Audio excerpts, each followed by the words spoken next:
Mitituma Tatakatrani uzay mety hoanton'izany Ianao tompo efa mahita ny takona sy izay tsy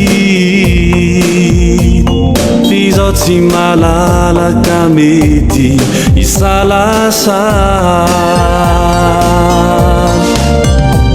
Nao maloka mangina, nao feno fifalime Ekeko tompo izay hitondranao ahy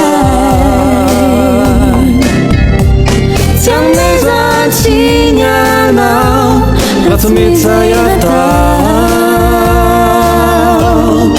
Tompo ekeko ny fitondranao fa tsara anao Marina ny fitondranao sy ny fandaminanao Fizahono kely finoana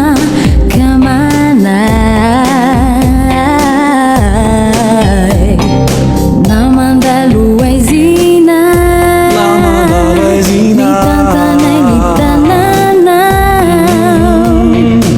Tsilay mazava votokanao ahy Ianao tompo mahita izay iseho any aoriany Zaho matoky anao tsy manary tsy mba mandao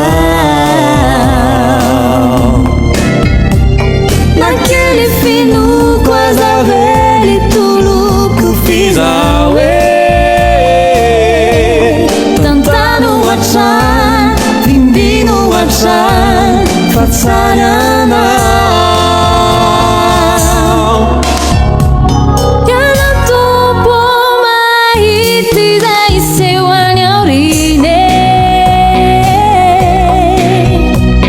Zaho matoky anao tsy manary tsy mba mandao Na kely finoko aza vely toloko fizaho Tantano hatrany, vimbino hatrany fa tsara anao